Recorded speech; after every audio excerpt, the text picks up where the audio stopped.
Esses dias nós tivemos a oportunidade de vivenciar vários encontros. E eu acredito que Deus me permitiu, no último domingo, Dia dos Pais, mesmo a despeito da saudade que estava dos meus filhos, poder contemplar uma das mais belas aquarelas que nós temos no nosso país. Eu estava nas comemorações, juntamente com o meu cunhado Zé Roberto, estava nas comemorações dos 153 anos da Igreja Presbiteriana do Brasil, que aconteceram na cidade do Rio de Janeiro, especificamente na praia de Copacabana, com uma caminhada pela cidadania. Ali, os organizadores do evento tiveram a oportunidade de preparar uma atividade para 20 mil pessoas, e o Senhor nos brindou uma assistência de 35 mil pessoas. É muita gente, irmãos, muita gente, né? E todos ali com as camisetas, né, que a organização tinha promovido, faixas aonde o papel profético da igreja era visivelmente declarado, os meios de comunicação, todos, não me lembro de ter deixado de ver pelo menos nenhuma das TVs abertas que não estivesse ali cobrindo aquele evento, dando cobertura àquele evento. Mensagem ao final do reverendo Hernandes Dias Lopes. Autoridades da cidade estavam na ocasião também. A palavra, mesmo não sendo franqueada em função do momento político que nós estamos vivendo, eles se fizeram presentes para poder estar participando daquele ato cívico, e nós tivemos a oportunidade de estar ali, né, naquele domingo, olhando aquela aquarela, né, olhando aquela Copacabana ali. Eu acho que são 4 praias naquela faixa de praia. Não sei quem conhece o Rio de Janeiro aqui, eu me lembro de 2, pelo menos, é Copacabana e Ipanema, e eu não sei quais são as outras que tinham ali, mas de ponta a ponta praticamente ela estava toda fechada. Enquanto eu pensava naquela quantidade de pessoas que estavam ali reunidas, que estavam ali aglomeradas, eu me lembrava que há 153 anos atrás um homem chegava com pequenas malas, aquele mesmo litoral, aportava no porto do Rio de Janeiro, sem falar sequer uma sentença em português. Ashbel Green Simonton aportava no Rio de Janeiro para iniciar a obra de evangelização da Igreja Presbiteriana em nosso país. 153 anos depois, uma parte da igreja estava ali, 35 mil pessoas estavam ali, mas somos dezenas de milhares espalhados pelo Brasil. Pessoas que têm a oportunidade de conhecer o verdadeiro Evangelho, promulgar esse Evangelho. Mais do que clamar pela cidadania com faixas ali naqueles trios elétricos em que as pessoas tinham a oportunidade de estar fazendo a locução, a palavra de Deus era cantada, a palavra de Deus era pregada. Pessoas eram chamadas a vivenciar a cidadania não só com palavras ou discursos, mas principalmente com as suas atitudes. E dessa forma nós estávamos ali, participando desse momento. As raízes, a história das raízes do protestantismo no Brasil registram como chegada do primeiro missionário ao nosso país o século de número 19, especificamente o ano de 1805, quase que 300 anos depois da esquadra de Cabral, amados. Essa data marca o desembarque por aproximadamente 15 dias do missionário Henry Martin, da Igreja Anglicana. Na ocasião, ele estava de passagem para as Índias, ia iniciar um trabalho missionário nas Índias. Esse rapaz tinha 24 anos. Quem aqui tem em torno disso? Entre 20 e 25 anos. Pronto, Tiago, fica em pé, por favor, meu querido. Era um rapaz mais ou menos assim, certo? Pode sentar aqui, obrigado. Né? Mais ou menos desse jeito, né? Não sei se barbado assim, não sei se com esse cabelo style, né? Que agora a gurizada chama assim, né? Mas mais ou menos esse perfil, essa idade. Aí. Esse rapaz aportava no Rio de Janeiro, o reverendo El menciona que ele era apaixonado por uma moça que vinha da esquadra também, e que o costume dessa moça era nem dizer que não se casaria com ele, nem dizer que se casaria, né? Ela ficava em cima do muro. Esperou demais. A vida desse rapaz nas Índias foi muito curta, 7 anos apenas. Só teve a oportunidade de traduzir o Novo Testamento antes de morrer com uma das doenças da época. 7 anos apenas. Simon viveu apenas 8 anos após chegar no Brasil. Deixou profundas marcas no testemunho da nação brasileira. Amados, Martin foi ordenado 3 anos antes da sua partida para as Índias, consequentemente também 3 anos antes da sua chegada ao Brasil, onde passou apenas 15 dias. Martin teve a oportunidade de, nesses 15 dias, conhecer algumas autoridades locais, conversar com elas em latim e conversar na sua língua pátria. Tendo a oportunidade de conversar com alguns sacerdotes católicos que estavam ali na cidade de Salvador, na Bahia. Ele faz um registro de algo que me chama muito a atenção no seu diário. O registro que Henry Martin, em 1805, coloca no seu diário, esse encontro que ele tem com o Brasil, especialmente com esses sacerdotes católicos, é a impressão horrorizante que ele teve daquela cidade coberta de cruzes por todos os lados. É quando ele escreve a seguinte sentença: qual será o missionário que será enviado a trazer o nome de Cristo a essas regiões ocidentais? Quando será que esta linda terra se libertará da idolatria e do cristianismo espúrio? Há cruzes em abundância, mas quando será levantada neste lugar a doutrina da cruz? Era esse o questionamento de Henry Martin. Quando se pregará a respeito da cruz de Cristo na nossa nação? Durante 300 anos, meus amados. E essa foi a minha grande queixa quando me propuseram a escrever o meu pré-projeto para a qualificação do mestrado em Ciências da Religião aqui na Universidade Federal da Paraíba. Queriam que eu escrevesse sobre os sermões de um padre, um membro do jesuitismo. E meu coração dentro de mim dizia que eu não podia fazer isso. Eu sequer li esses sermões, irmãos. Me propus pelo menos a ler. Mas quando eu paro para ver esse primeiro missionário cristão de raiz chegando a esse país e dizendo que 300 anos depois da chegada da Esquadra de Cabral não se ouvia a mensagem da doutrina da cruz em nosso país, meus irmãos, quanto tempo nós perdemos?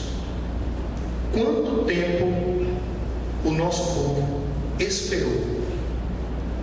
Quanto tempo os nossos nativos não tiveram a oportunidade de receber de Cristo?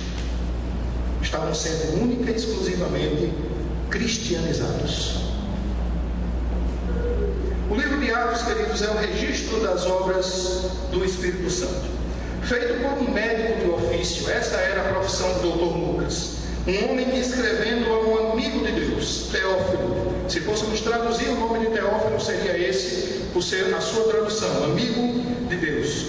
Buscou oferecer a esse amigo o melhor que ele tinha. Buscou oferecer a esse amigo as obras de Jesus, o relato dos feitos de Jesus, as coisas, como diz a palavra de Deus aí no Evangelho de Lucas, que nós temos tido a oportunidade de estudar desde o início do ano aqui na nossa igreja. As coisas que Jesus tinha feito, as coisas que Jesus tinha realizado no meio do seu povo. Lucas relembra a Teófilo tudo que Jesus começou a fazer e a ensinar, como está descrito aí no texto que você acabou de abrir, Atos capítulo 1, versículo 1. Amigos verdadeiros, amados, eles dão o melhor de si de uns para com os outros, e era isso que Teófilo estava tendo a oportunidade de receber de Lucas.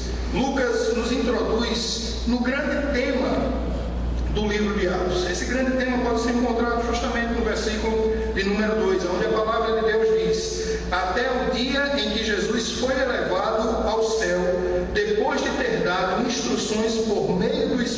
Santo aos apóstolos que havia escolhido. Quando o Dr. Lucas começa a apresentar os últimos momentos do Verbo encarnado no meio do seu povo, antes dele sair na cena na terra, ele já está apresentando que aquele instante, aquele momento da saída de Jesus de cena, entrariam em cena os atos do Espírito Santo. Os atos do Espírito Santo na era apostólica. Como nós já mencionamos na exposição do Evangelho de Lucas, amados, Lucas é o único gentil a escrever uma parte do Novo Testamento. Ele é o único gentil que tem a oportunidade de estar com a sua pena registrando aquilo que estava acontecendo nos dias apostólicos. Colossenses capítulo 11, versículos 11 e 14 nos dão essa evidência. Em Colossenses 4:11, Paulo termina de mencionar uma equipe de irmãos, que ele chama de irmãos da circuncisão, que o ajudavam e o abençoavam. E terminado de mencionar essa equipe, ele fala daqueles que o abençoavam não sendo da circuncisão, ou seja, não sendo judeus. No versículo número 14 de Colossenses nós podemos ver isso. Em Colossenses 4:11 ele diz: estes são os únicos da circuncisão que são meus cooperadores em favor do reino de Deus, e eles têm sido uma fonte de ânimo para mim. Já no versículo 14 ele diz, no meio daqueles que não são da circuncisão, Lucas, o médico amado, e Demas enviam saudações. Nós logo aprendemos que os que não são da circuncisão não são judeus, ou seja, eram pessoas que foram conquistadas, eram pessoas que foram ganhas pelo testemunho de Paulo e pelo testemunho da sua equipe missionária. Os pais da igreja, a exemplo de Eusébio e Jerônimo, o identificaram como sendo da cidade de Antioquia. E quem tem um pouco de familiaridade com o Novo Testamento sabe que Antioquia foi o grande centro missionário dos dias apostólicos. Lucas era um bom amigo, ele acompanhou Paulo desde a Macedônia até o martírio. Lucas, sendo esse bom amigo, traz ao seu amigo Teófilo um tratado das obras do Espírito Santo. Atos é aquele livro que muitos teólogos e muitos estudiosos o elencam como sendo o livro inacabável. Aquele livro no qual, mesmo havendo encerrada a inspiração do Espírito Santo, eu e você temos a oportunidade de continuar escrevendo as páginas desse livro, ainda que não em uma história inspirada. Eu e você temos a oportunidade de estar participando da história das obras e atos do Espírito de Deus na nossa era. Eu e você temos a oportunidade de ser personagens nessa grande história do teatro de Deus. Quantos querem de fato ser usados por Deus para realizar a sua obra nessa terra? Meus amados, Atos é a constatação de que é possível no poder e na visão do Espírito Santo de Deus. Dessa forma, meus irmãos, as páginas das quais os nossos nomes ainda não estão figurando no texto inspirado, elas têm podido ser escritas pela vida de missionários como Henry Martin, Ashbel Green Simon e tantos outros que nós teremos a oportunidade de ouvir durante esses dias. Lucas e aqueles que se deixaram ser instruídos pelo Espírito Santo de Deus, você, eu, nós que aqui estamos, podemos nessa noite compreender qual a visão do Senhor e qual o poder que o Senhor nos menciona ser necessário para que nós possamos dar continuidade à obra de evangelização.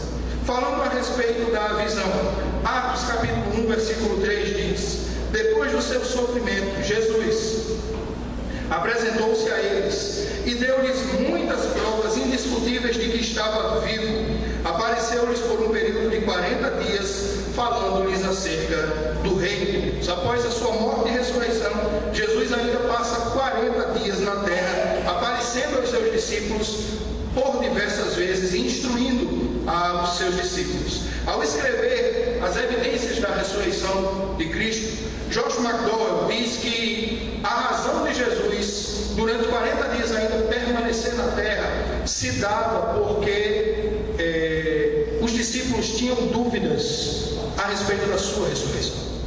Eles precisavam ter os seus corações confirmados. O texto diz que Jesus Cristo, está dito aí, Atos capítulo 1, versículo 3, lhes proveu provas o quê? Indiscutíveis, incontestes, provas das quais eles não poderiam se se excusar, nem poderiam fazer que, mesmo no ato enlouquecido, fazer de conta que não haviam recebido essas provas.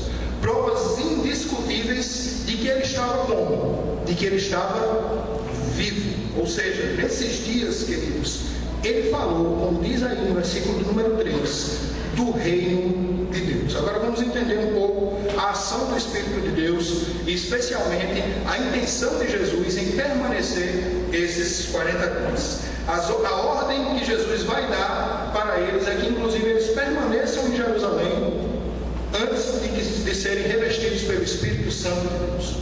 Quando eu sentei aqui nessa cadeira, ao lado do presbítero Wilson, a primeira pergunta que o presbítero Wilson me fez, que eu fiz ao presbítero Wilson foi: você conheceu a Cristo como Salvador há quanto tempo? Ele disse: pastor, o que é que o senhor quer dizer com isso? Está me chamando de velho? Não, Wilson, não é isso não, mas me diga aí. Eu fiz: não, foi na adolescência, por volta dos 12 anos. O Wilson tem hoje 60 anos, não é isso? 62 anos. Então, o Wilson, né, tem 50 anos com o Senhor. Eu conheci a Cristo como Salvador em 22 de fevereiro de 1988. Eu tenho 24 anos de converter. Se alguém chegasse para mim, ou melhor dizendo, se alguém chegasse para você dizendo: acabei de comprar um remédio a Pastor Mendonça que é bom para emagrecer, faz 24 anos que ele toma esse remédio, você comprar para você? Se alguém chegasse e dissesse: olha, Pastor Mendonça comprou esse remédio, toma esse remédio há 24 anos, o cabo emagrece se tomar ele. Quem vendeu a ele foi o presbítero Wilson. Você comprava? Não dá, né, irmãos? Como é que você vai vender, queridos? Como é que você vai vender? Como é que você vai oferecer uma coisa da qual não se acredita? Imagina que seria aquele grupo de apóstolos soltos por Jerusalém, por todo o Oriente, falando de um Cristo ressurreto que eles não acreditavam que tivesse ressuscitado. Que eles não tinham certeza se de fato tinham ressuscitado. Teve um grupo de mulheres que disse que viu. Teve um pessoal lá que comeu com ele depois de uma pescaria. O pessoal conta que eles estavam comendo no meio deles e de repente ele apareceu ali. Irmãos, o coração daqueles homens precisava ser confirmado. Quantos de vocês, amados, creem na ressurreição do nosso Senhor Jesus Cristo? Amém. É o Cristo ressurreto que nós temos que pregar, meus amados. Não há, irmãos, não há pregação do Evangelho sem a menção da ressurreição do nosso Senhor, aquele que venceu a morte e que te chama para uma vida abundante com Ele. Amém. Meus irmãos, essa é a pregação do Evangelho. Esse é o Evangelho que nós cremos. Esse é o Evangelho que nós precisamos pregar. Meus amados,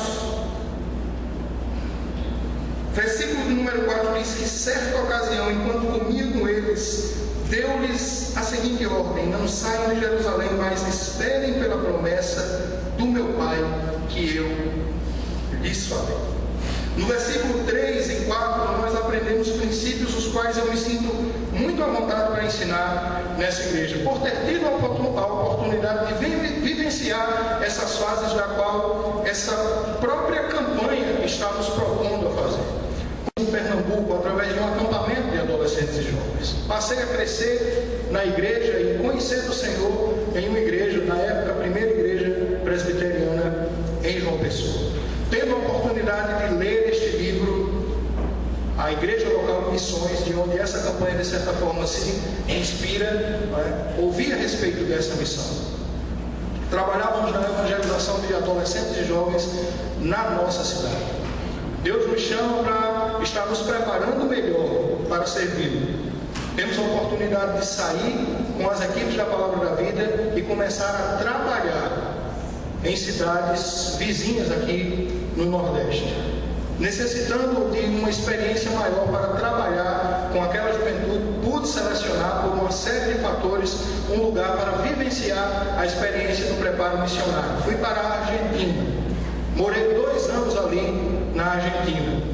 E se você quer saber qual é o lugar onde se encontram os confins da terra, pode ter certeza, meus amados, a Patagônia Argentina poderia ser um lugar onde você tem a oportunidade de fato de estar aonde ninguém mais quer estar, aonde ninguém mais quer estar vivendo ou vivenciando experiências ali. O Senhor nos concedeu pela sua graça e pela pregação do Evangelho nós levarmos pessoas ao conhecimento de Cristo e à obediência de Cristo através do discipulado, também naquele país. Voltar para o meu país e, por uma série de circunstâncias e por uma série de motivos, não poder mais voltar para a obra missionária e estar militando com a Igreja do Senhor nas suas frentes locais, preparando pessoas e tendo a oportunidade de participar na formação de pessoas que têm ido mundo afora para pregar esse Evangelho. Meus amados, aquilo que o Senhor me chamou a fazer é a melhor coisa que eu poderia fazer nessa vida. Eu não tenho dúvida disso. A pregação do Evangelho e vivenciar esse Evangelho tem sido algo sobremaneira. Eu posso dizer para vocês, meus irmãos, que não há nada de espetacular nem extraordinário em mim. Eu, ao mesmo tempo que paro para contar todas essas coisas, eu fico me perguntando: Senhor, mas por que eu? Por quê? Muitas vezes eu me faço essa pergunta. Por saber que não há nada de especial, não há nada de singular em mim para fazer a obra de Deus. Não fosse Deus ser gracioso para comigo e eu achar graça aos olhos dele. Meus irmãos, viver dia a dia na dependência do Senhor tem sido sobremaneira bom para o meu coração. Eu posso dizer uma coisa para você: viver sob essa perspectiva na sua vida também é algo sobremaneira excelente. Aquele que almeja o episcopado, diz a palavra do Senhor, excelente obra essa pessoa está almejando. Amados, nós entendemos pelos versículos 3 e 4 de Atos, capítulo número 1, que missões se faz com convicção e fé. Os apóstolos precisavam ter a convicção da ressurreição de Cristo, fé nesta convicção. Atos 1:3 nos demonstra que os discípulos precisavam crer que Jesus estava. O Dr. Elben César, em seu livro Histórias da Evangelização do Brasil, questiona a teologia do missionário jesuíta Padre José de Anchieta. Dr. Elben afirma não entender como um missionário que escreveu um catecismo bilíngue escreve todo esse catecismo e não fala do Cristo ressurreto. Como é que pode, irmãos, evangelizarmos e discipularmos pessoas e não falarmos da ressurreição de Jesus Cristo? E não falarmos do Cristo que ressurgiu. O nosso Cristo não está pregado em madeiras, meus amados. O nosso Cristo vive, está no meio de nós, vive pelos séculos dos séculos, está conosco todos os dias até a consumação dos séculos. Meus amados, esse Cristo vive e não há evangelização sem a mensagem da ressurreição e sem a mensagem do Cristo ressurreto. Meus irmãos, nós precisamos ter essa consciência, nós precisamos compreender, nós precisamos de fato fazer com que a nossa evangelização, o nosso plano de salvação apresentado, lembre de uma queda, da tragédia de uma queda, lembre e nos lembre as pessoas a respeito da encarnação do Filho de Deus, a respeito da sua vida, da sua morte, da sua ressurreição e da sua glorificação, aonde um dia nós estaremos participando desta glorificação também. Meus amados, como os apóstolos poderiam pregar uma mensagem na qual eles não acreditavam? Missões se faz também com obediência e sujeição.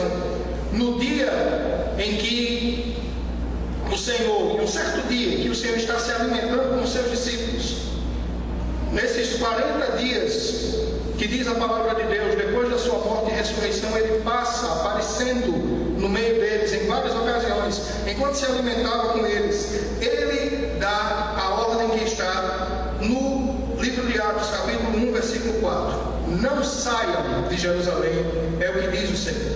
Há quem diga, citando ou criticando, melhor dizendo, os apóstolos, que eles levaram essa recomendação tão a sério que por conta disso aí Estevão teve que pagar com a própria vida. Foi necessário o martírio de Estevão para que a sair de dentro de Jerusalém. A primeira perseguição após o martírio de Estevão faz com que o Evangelho comece a sair dessas fronteiras locais, faz com que o Evangelho comece a sair da cidade. Amados, o Espírito de Deus não estava confinado a ser dado aos apóstolos, ser dado aos discípulos de Jesus, única e exclusivamente em Jerusalém. Não precisava ser em Jerusalém, podia ser aonde quer que eles estivessem. Mas o que nós vemos em Pentecostes e o que nós vemos e podemos linkar com a mensagem que o Senhor Jesus Cristo dá aos apóstolos naquele momento, aos seus discípulos naquele momento, é o seguinte: fiquem em Jerusalém, permaneçam em Jerusalém, para que vocês sejam revestidos de poder. Essa mensagem, essa ordem era estratégica, irmãos. Jerusalém, em poucos dias, seria um apinhado de pessoas, gente de todo canto, gente de toda língua, de todo povo, de toda nação. Não havia lugar mais estratégico para se estar do que Jerusalém. E é estando ali em Jerusalém que o Espírito é derramado. Uma vez derramado, a palavra do Evangelho é pregada. Aceito esse Evangelho, ele irá explodir mundo afora, porque o nosso Deus trabalha com planejamento e ordem, meus irmãos. O nosso Deus tem estratégia. E quando nós obedecemos a estratégia do nosso Deus, o Evangelho frutifica, o Evangelho se multiplica. Amados, permanecer em Jerusalém fazia parte naquele momento do planejamento da Trindade para a proclamação da salvação em Cristo. Permanecer em Jerusalém era sinal de sujeição ao plano de Deus naquele momento. Era o melhor lugar em que os apóstolos poderiam estar. Permanecer ali os permitiu, em Pentecostes, estar de frente com pessoas do mundo todo. Permanecer em Jerusalém era se sujeitar à agenda da Trindade. E não há coisa pior do que nós queremos agendar a Trindade. Não há coisa pior do que a gente querer agendar os atos de Deus ou a ação de Deus. Amados, há tempo para tudo. E eu me lembro que eu inventei de agendar o plano de Deus na minha vida. Nós nos dirigimos para a Argentina com todo um planejamentozinho certo. Nos casamos e com 5 meses fomos para a Argentina. Chegando lá, o planejamento era cumprir com aqueles 2 anos de estudo, ter a oportunidade de vivenciar uma experiência transcultural. Sequer pensávamos em deixar o trabalho naquele lugar, mas Deus nos permitiu vivenciar essa experiência. Queríamos apenas cooperar com trabalhos locais e o planejamento era não mexer na caderneta de poupança que a gente tinha para poder ter condições de, quando voltar, 2 anos depois do período de preparação lá, estarmos mobiliando a nossa casa lá no Instituto Bíblico da Palavra da Vida, em Paudalho, Pernambuco, e ali iniciar o nosso trabalho, o nosso ministério com adolescentes e jovens. E tudo correu exatamente desse jeito, irmãos. Desse jeitinho. Até faltar 15 dias para a gente viajar de volta para o Brasil. Faltando 15 dias para nós chegarmos no Brasil, eu recebo uma ligação do meu discipulador aqui de Pernambuco, dizendo que com aproximadamente 2 meses que eu estava na Argentina, meu pai teve o primeiro AVC. E eu tive vontade de desistir desse plano ali mesmo. Quando, na dificuldade, na distância, tentava falar com meu pai por telefone, era uma linha só para mais de 600 alunos no Instituto. Ter a oportunidade de conversar com ele, ver a voz dele toda embargada, embolada por conta do AVC, e escutar dele que quando ele estava no auge do ataque, ele pensou naquele momento que se morresse ali naquele instante, ele não teria mais a certeza de nos encontrar. E lembrando de todos os momentos em que eu tive a oportunidade de evangelizar ele, ele disse que entregou a sua vida a Jesus Cristo e que ele não queria que eu voltasse, mas que eu cumprisse a vontade de Deus naquele lugar. E eu fiquei lá, irmãos. Fiquei. E a última coisa que eu esperava de Deus era que eu tivesse a oportunidade de voltar e rever o meu pai. Eu só queria isso. Mas Deus não me permitiu isso. E faltando 15 dias para voltar, todo esse plano arquitetado e agendado no meu coração, na minha vida, na vida de Érica, na semana em que nós soubemos que Gabriela vinha ao mundo, por conta de esperar melhores condições para contar para o meu pai que ela estava vindo ao mundo, ele faleceu. E todo o dinheiro que eu economizei durante aqueles 2 anos, eu tive que gastar na viagem. Não ficou absolutamente nada. Nem dinheiro para comprar um tanquinho para lavar roupa ficou. Absolutamente nada. E nós voltamos. E terminamos de criar 2 cristãos. Gente de Deus. Meus 2 irmãos. Um deles congrega aqui conosco. Estão bem casados, felizes. Terminamos de criar eles. E hoje estamos pastoreando essa comunidade. Porque a agenda de Deus é a melhor coisa que Ele tem para a vida da gente. Amém. E eu não me arrependo de estar onde eu estou. Eu sou feliz onde eu estou. Com quem eu estou. E como eu estou. Mesmo a despeito de todas as pedras no caminho. Mesmo a despeito de ter intencionado agendar a Deus. Eu estou feliz porque Ele está cumprindo o plano dele na minha vida. Meus irmãos, os apóstolos poderiam sair de Jerusalém, mas não convinha. Eles não queriam sair. Eles na realidade queriam o reino restaurado. Você vai ler isso no versículo número 5. Quando, Senhor, será o tempo que restaurarás o reino a Israel? Eram esses os sonhos deles. Eles sonhavam com isso. Uma Israel pujante, uma Israel vitoriosa, uma Israel que esmagasse os romanos através do seu Messias, líder militar e político, que os conduzisse a esse estado de glória. Eu tive os meus sonhos, que hoje eu olho para trás e vejo que não eram tão grandes assim, mas naquela época eles eram tudo o que eu queria. Os apóstolos e discípulos tinham os seus sonhos também, mas melhores eram os planos de Deus, para que os nomes deles estivessem gravados e encravados na eternidade das nossas histórias. Era esse o grande plano de Deus. Eles queriam um reino local grandioso, um futuro brilhante e pujante para os seus filhos. E o que Deus disse para eles era o seguinte: sabe o que é que vocês precisam? Vocês precisam de poder para anunciar as boas novas da salvação. É disso que vocês precisam, é disso que nós precisamos, queridos. É disso que nós estamos necessitados. É do poder que vem do alto, o poder que vem de Deus, para realizarmos a sua obra e cumprirmos com o seu propósito nessa terra. Amados, missões se faz no Espírito de Deus. Esperem, diz o versículo número 4, pela promessa de meu Pai, da qual lhes falei, e a promessa do Pai os capacitaria a fazer missões, no mais seguro momento da sua fé, ou seja, quando estivessem convictos da ressurreição de Jesus Cristo, no lugar mais estratégico, Jerusalém, no período da festa do Pentecostes, na hora mais apropriada, quando o Espírito Santo de fato os toma e eles começam a falar no idioma das pessoas que estavam congregadas ali na cidade de Jerusalém, no poder que deve nos mover. Meus amados, o poder que deve nos mover é o poder do Espírito Santo de Deus. Planeje, meu querido, nenhum problema nisso. Pode fazer planos, mas sujeite esses planos à vontade de Deus. É isso que eu tenho aprendido na minha vida.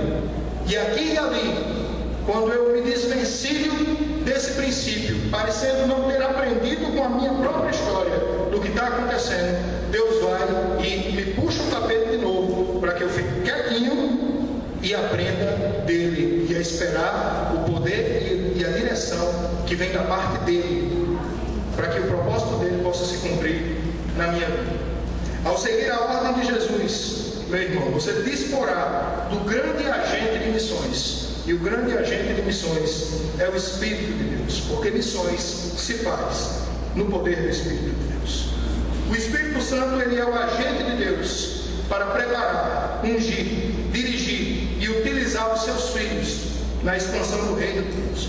Quando Cristo dá essa ordem de evangelizar o mundo, Ele dá também essa promessa da vinda e da presença do Espírito Santo na sua igreja. Os elementos da grande comissão envolvem fazer discípulos de todas as nações.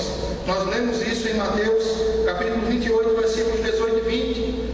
Jesus, aproximando, lhes fala, dizendo: toda a autoridade me foi dada no céu e na terra.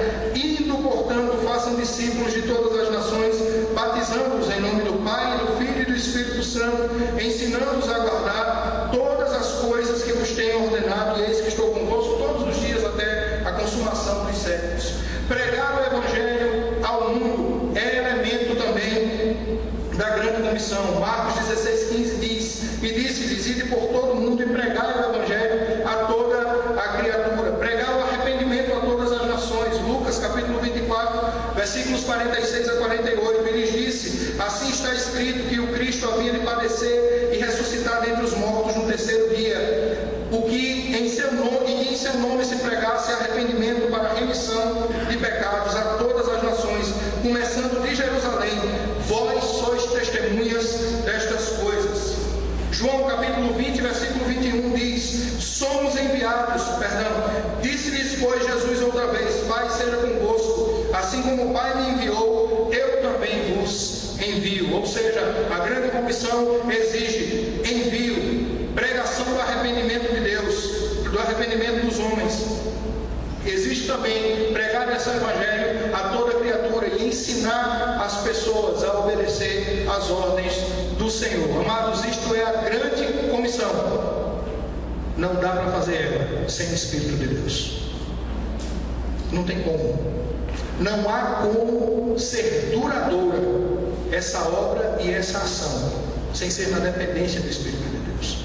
Eles precisavam continuar em Jerusalém para receberem o poder do Espírito de Deus. Há uma agenda de Deus, há um tempo de Deus na sua vida. Enquanto se está em Jerusalém, você prega. Enquanto se está em Jerusalém, aqui e ali, meu irmão, você vai ter a oportunidade de ir em Jataúba, você vai ter a oportunidade de ir lá para onde as meninas foram agora, para onde o grupo foi agora, para o sertão nordestino. Estando em Jerusalém, você pode pregar no nosso ponto de pregação, em Mata Redonda, nas ruas. Estando em Jerusalém, há gente perdida para ser alcançada. Mas a agenda de Deus também pode te levar a horizontes mais longínquos, seja em Jerusalém, seja em Samaria, ou em toda a Judeia e até os confins da terra, para fazer a obra de Deus, a obra missionária. Só dá para fazer na dependência do Espírito de Deus. Não dá para fazer de outro jeito, não. Não invente de agendar Deus. Não invente de botar seus planos e sonhos à frente dos planos e sonhos de Deus. Espere o tempo de Deus. O tempo dele é melhor. E enquanto você espera, seja instruído pelas palavras do Senhor. Se o tempo é agora, o Senhor indicará as oportunidades, porque Ele te quer no momento certo, no lugar certo e com o Espírito certo para fazer a sua obra.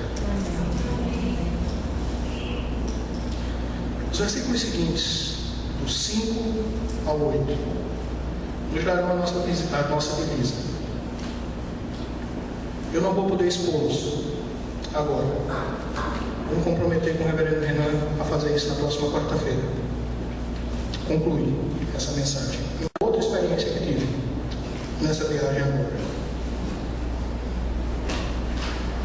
Antes de fazer isso, permitam lembrar que os versículos 5 e 6, se você for ler, vai falar sobre a direção do Espírito Santo de Deus. Versículo número 7 continua reiterando que Deus não precisa nem quer ser agendado, mas Ele tem uma agenda de missões para o seu povo.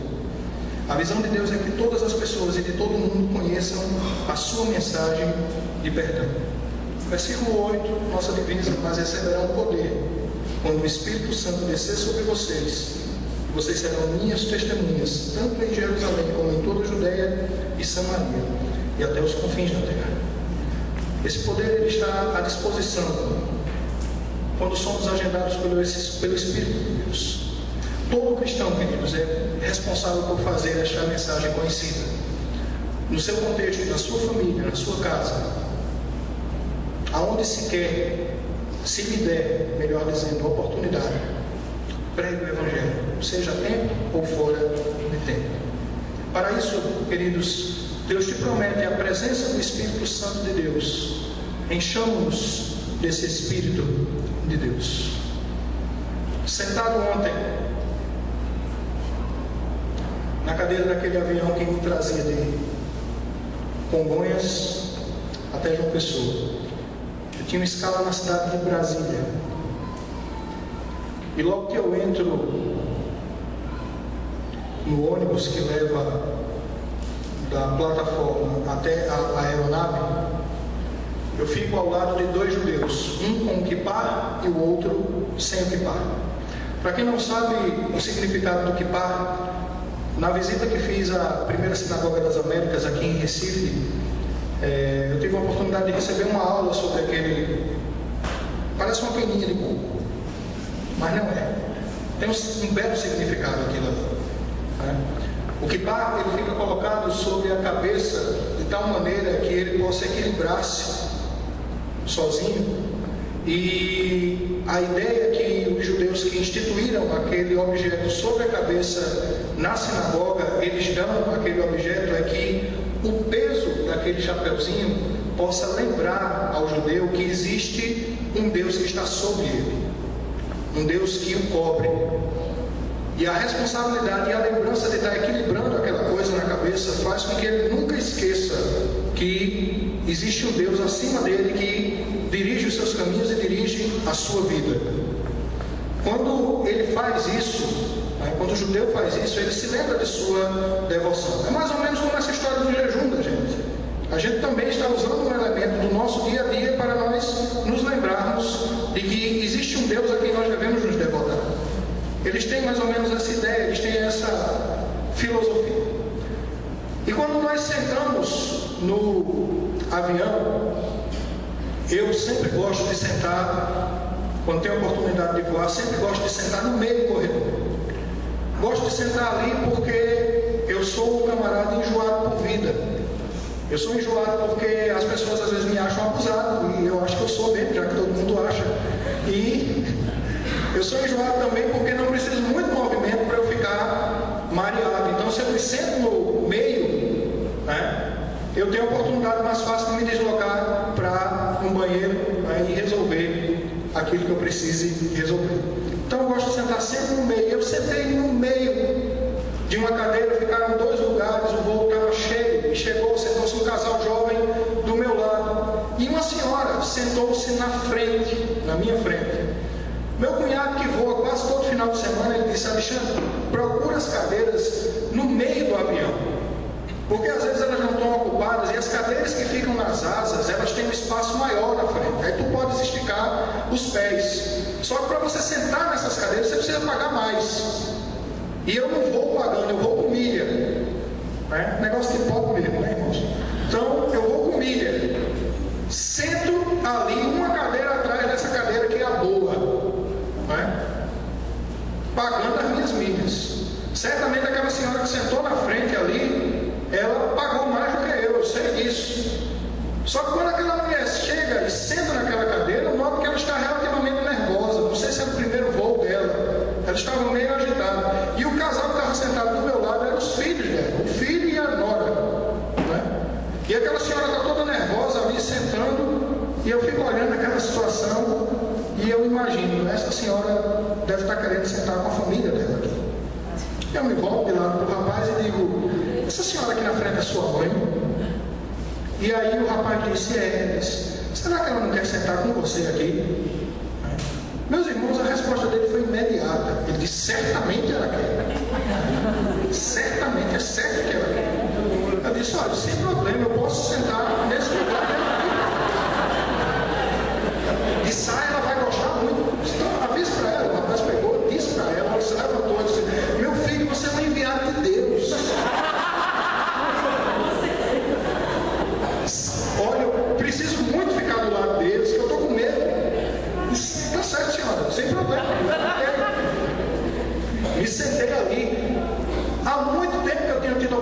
oportunidade de voar e por conta das milhas viajo sempre de madrugada, mas por alguma razão de Deus, não é?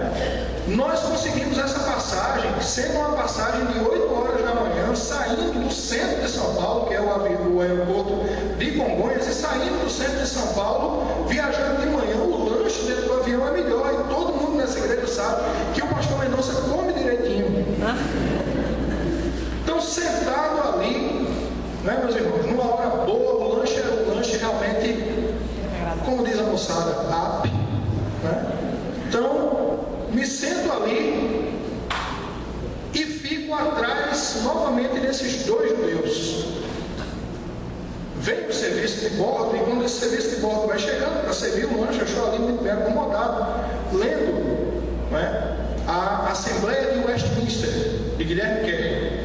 Estou ali lendo a Assembleia de Westminster, olho entre as cadeiras e vejo que o camarada que sentou ao lado dos judeus estava lendo um livro chamado O Profeta, a saga de Maomé. O judeu que estava na frente dele, quando eu olho entre as cadeiras, está lendo um texto em hebraico, e ele vinha, o olhar dele vinha do lado direito para o lado esquerdo, porque é assim que a estrutura consonantal do texto, né, os dirige. Ele estava vendo ali, eu disse, meu Deus, tem um muçulmano do lado de um judeu aqui na minha frente, e eu lendo a Assembleia de Westminster. Agora, a Terceira Guerra Mundial pode acontecer. E eu estou ali naquela situação, meus queridos, e de repente eles começam a conversar entre eles sobre fundamentalismo religioso. E eles começam a conversar entre eles, e sabe quem eles estavam criticando, meus amados? O fundamentalismo religioso dos cristãos, a intolerância dos cristãos. Aí eu fiquei convicto de que eu não tinha que entrar na conversa. Deixei eles conversando ali. Normalmente, meus irmãos, eu não fico ligado na conversa de outras pessoas, não, mas eu cometi aquele pecado ontem, e eu fiquei ligado naquela conversa. E eles estavam ali conversando, e em um determinado momento o árabe inventou de dizer, ele era, na realidade, ele nem gostava de ser chamado de árabe. Ele disse, eu sou libanês, mas nós não somos bem vistos no mundo árabe, então a gente não faz nem questão de ser chamado de árabe, porque dizem que a gente tem parte com o Ocidente, que a gente é infiel. Mas aquelas questões territoriais ali, né, em Jerusalém, ali em Israel, aquelas questões territoriais são um absurdo. Como é que se pode, né, disputarem aquelas terras, disputarem desse jeito, e gente morre por nada? E eles conversando entre eles, os judeus de certa forma, né, se congratulando com ele por conta daquilo ali, criticando os cristãos. E em um momento em que o árabe chega, o libanês lá chega, e ele diz, aquilo ali tem que ser dividido mesmo. E o judeu que está na outra ponta olha para ele bem sério e diz, Israel é nossa. Eita. E a conversa parou por um tempo, e eu fiquei ali, amados, atento naquela conversa, e lamentando não estar tão bem preparado para conversar com aqueles homens naquele momento, não me perceber tão bem preparado para conversar com eles ali. Mas o Senhor me brindou uma cadeira melhor, um voo mais barato, um lanche melhor. Porque você passa fome em avião, viu, irmãos? Se você não comer antes, quem viaja sabe o que é isso. Mas Deus me brindou uma palavra que eu queria dizer para você nessa noite. Quando eles estão descendo, nós estamos descendo, e eles conversam, a última pontinha da conversa que eu consegui pegar foi o judeu dizendo, rapaz, mesmo a despeito de todas essas questões do cristianismo, o maior grupo que cresce hoje em Israel a respeito de fé e devoção são os chamados judeus messiânicos. Eles creem que Jesus Cristo é o Messias. Amém. Glória a Deus. Deus está preparando algo nesse mundo, irmãos. A maior igreja, tive esses dados agora em uma palestra que assisti na Mackenzie. A maior igreja espalhada na face da terra está justamente em um país fechado, chamado China. A maior igreja no planeta é a igreja chinesa. Lá se paga com a vida por se pregar a Jesus. Deus está preparando no teatro da nossa existência um espetacular desfecho para a história da humanidade. Ele conta conosco para sermos protagonistas da história. Que o Espírito Santo de Deus tome as nossas vidas e nós cumpramos com o papel evangelizador que nos cabe nessa terra e nessa era. Antes de pensar em ser um grande homem, um grande profissional ou um grande qualquer outra coisa, seja grande aos olhos de Deus e desenvolva as suas habilidades nessa terra. Seja um cristão profissional e não simplesmente um profissional cristão. Que Deus te abençoe e revista a tua vida de graça e poder. Baixe sua cabeça, feche seus olhos. Grupo de louvor, por favor. Nesse momento você vai orar ao Senhor. Eu não tenho dúvida de que o Senhor separou esse momento para que nós conversássemos, nos permitiu vivenciar experiências para falar o teu coração e aquecer o teu coração. Converse com Ele e procure nesse instante,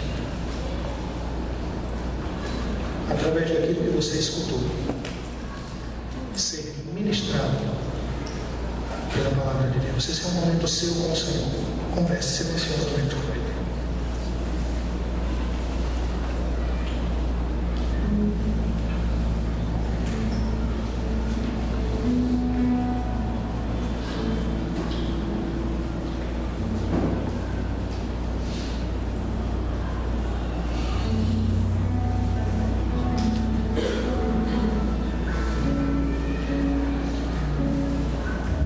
Lembre que sua vida pertence ao Senhor. Louve a Ele por isso. Ele lembrou de uma visão que deu aos seus discípulos. Ele nos lembra dessa noite que só há como realizar essa visão, fazê-la cumprir no poder do Espírito de Deus. Louvemos nesse momento ao poderoso Deus, que nossas almas anelem